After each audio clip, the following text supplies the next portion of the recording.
Be welcome, the followers of Humanities Rock. I am really excited and very pleased because today we will talk to Dr. Ivan Tomac, researcher at the moment, works at the University of Ljubljana here in Slovenia on the Faculty of Mechanical Engineering. Actually, he is by profession mechanical engineer. He's a prestigious MSCA scholarship fellow. So he's Marie Skłodowska-Curie Actions Fellow working on the EU-funded NOSTRADAMUS project. Be welcome, Ivan. Thank you. And thank you for being with us. It is a great pleasure and I'm happy to talk to you. Also because you're coming from Split, so I should say yes, dobrodošli in Croatian. And being from Split and living in Ljubljana, how could you compare these two cities as a researcher, as a citizen of Split and Ljubljana? Well, for me, kind of Ljubljana and Split are kind of similar, you know, because both cities are not so big. Mm-hmm. And everything is close, so in a way I very fast get used to living here. And how about the sea? Do you miss the sea? Well, okay, from time to time, let's say that I little miss it, but I've been living there for so long, so I think I can live for 2 years without the sea. Without the sea. It's difficult, but you can. Yes, I can. But okay, you can always sit in car and in 1 hour you have the sea, it's no problem.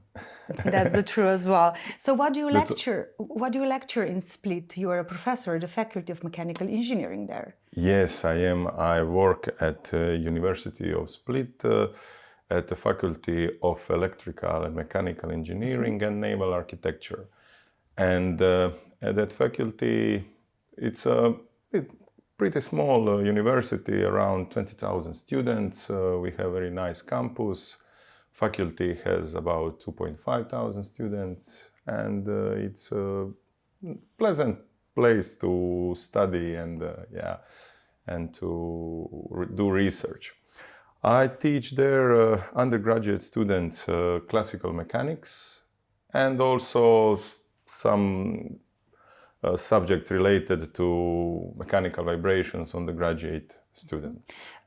Is it stupid if I ask you if mechanical engineering is ABC of your science? That what you teach is the basis of everything, what was developed afterwards? In a way, yes, yes, because always in mechanical engineering, okay, besides the mathematics, starts with the classical mechanics, where we study motions, interaction between bodies, forces, and this is basically essence. The essence of everything. Yeah. And how do your students feel about it? Well, the problem with the mechanics is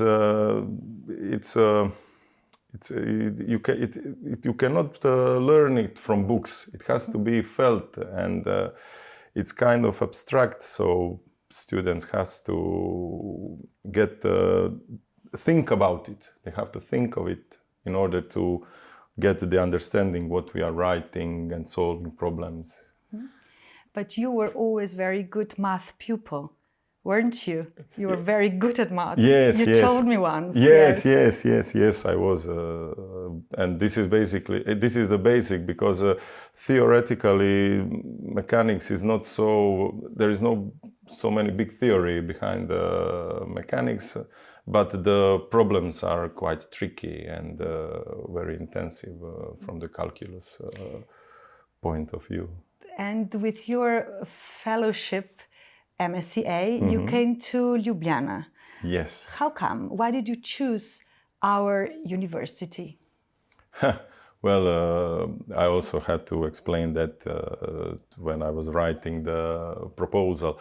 But basically, I chose it because it was compatible to my research work, and This was a primary thing, and also there was a great support from the university that helped me prepare this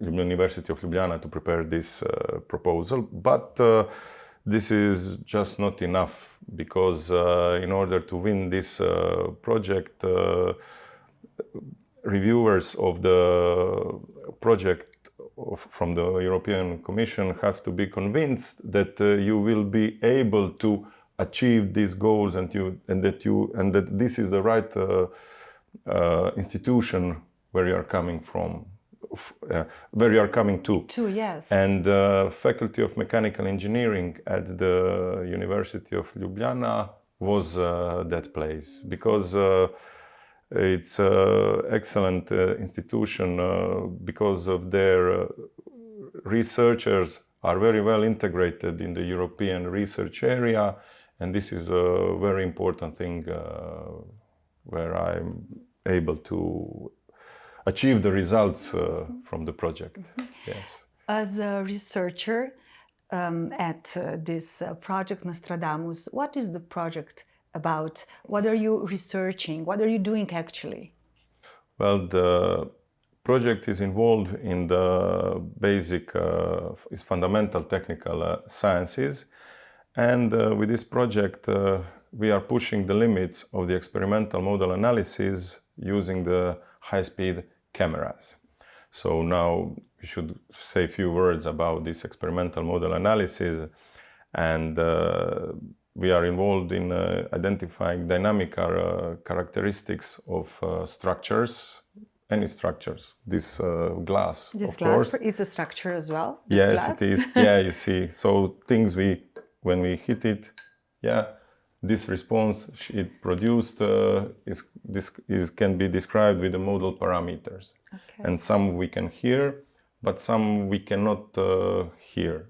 And these parameters are what we are trying to measure, and they are normally measured with classical instruments, but we are trying to do that with high-speed cameras. But Dr. Tomac, why are you doing all this? What will this bring to us, to citizens, Yes. to the community? Well, I typically explain this with the instrument, let's say a guitar. Mm-hmm. When you play a guitar, you are performing some kind of dynamic excitation. Do you play a guitar? No, I don't. But Croatians yes, do it quite well, course. yes. Yeah, mandolina. Mandolina, yes, in Dalmatia. Of course.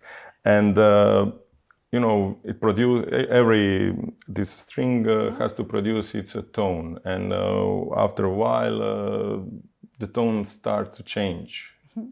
And then a musician tweaks the instrument, and then it plays okay again. And every structure, when it's dynamically excited, let's say with wind, some hittings from the rough road, forces in the air, when you have airplane turbulence, and then it starts to fall down. And these are those dynamical excitations, and our structure also sings almost like a guitar, but we can't hear it, and we have certain methods to detect those model parameters and to see if they are changing. If they are changing, this means that the structure is changing and that some action needs to be performed. Yes. As I am listening to you, I would say that maybe your project has to see also with the greener world. Yes, because... these new technologies that you are... Yes, because we are trying to do this contactless with high-speed camera, so that we can have a distant structure that we can measure ideally while it's operating, and then that we can see what's the status of it. But of course, when you do newer, this tool also brings better knowledge and better insight of the structure, and also will provide a mean to create lighter structures that are working, for instance, wind turbines, let's say. Or of course, today they are growing even bigger and bigger. So this is what is now very hot topic. Do you work in laboratory or outside? Where is your work going on? Well, since this is fundamental technical science, it's mostly in the office, working on some theories, trying to develop some method, which we then test on a laboratory scale models. And once we have something which is working on a laboratory scale, so we prove that it works, then we can bring it to the next step, to some real life examples and so on. So for now, this is cooking. Cooking, yes, but it sounds really complex. So you work in a team or you work alone in all these steps? For now, I alone developing this method for this model parameter identification and later extended to damage. But of course, when you start involving in experimental work, then also team has to be involved. A part of this project, what are the particular fields of your interest? And as I hear you and I see you, why do you love science? That's a kind of, well, I was a kind of curious child, you know, and you know, I was always interested in computer science, and this mechanical engineering also gave me the knowledge of physics, and with this knowledge and this my how I like computer science, I'm trying to apply it on the problems from mechanical engineering, real problems, to help to solve some more complicated problems that otherwise won't be, let's say, solvable, easy to solve. I don't know, I started with these when I got my first computer when I was age 13, and then I was, in that time, helping my father to solve his kind of problems, and during that time I also learned some skills, because I always wanted to use this computer to do something useful with it. And by that time I also learned some useful skills that nobody knew, and during my faculty, while I was student, I was also working to some companies and earning money, which was kind of beneficial. So when I finished the college, then somehow I continued working in the research, and this allows me to continue to pursue this, what I had as a child, you know, to invent something and to try to implement something new. You see, this, for instance, on this project, it is based on the low-level computer vision, to solve some, which is not mechanical engineering, you know, but I'm trying to use this to solve some problems from the mechanical engineering, and it's a very demanding from computational, so I like playing with it. You like playing with it, and of course it is something interdisciplinary, isn't it? Yes, yes, yes. Do you think that we live in an interdisciplinary world? Exactly. Exactly, because nowadays you can't do anything, because you need to always push something forward, especially in science, but not only in science, and everywhere, because knowledge is, all the knowledge is very easily on the fingertips. Everyone can buy any small parts, small gadgets, assemble them with the smartphones.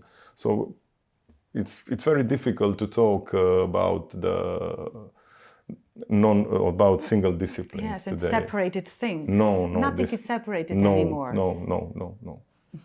You're talking about forward. You're talking about new. How about backwards? Are you going back to Split when you within some months when you finish your scholarship? Yes, I am.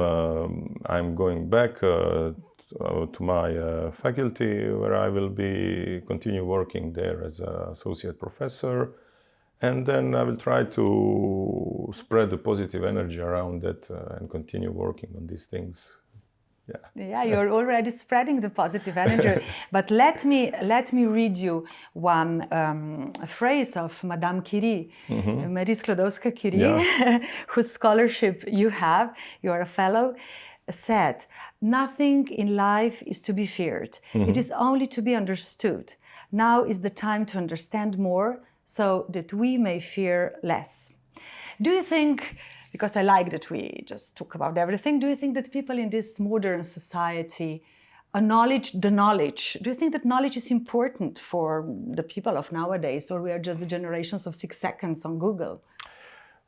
Well, this is something I said to my students, but I think what you say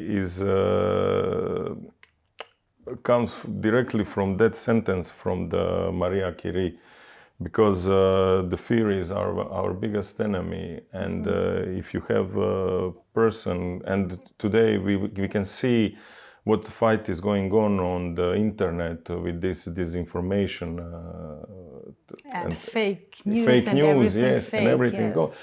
And I think that if you have a person which has a knowledge and which has a developed critical way of thinking, it's immune to those things, and there is nothing that can threaten it on the internet and make it influenced by those disinformation, because it will observe what this world is going on. Now we can get information from a lot of sources, so everything can be checked. If not in the 6 seconds, okay, maybe do some little digging. So I guess this is the problem in these 6 seconds. The problem of the 6 seconds, but you are not a man of 6 seconds. I know you are not. No. Your working schedule is not 9 to 5. You work all the time. You think all the time. Isn't it like this? Well, I try to hold to this 9 to 5 schedule to leave some time to my family, you know.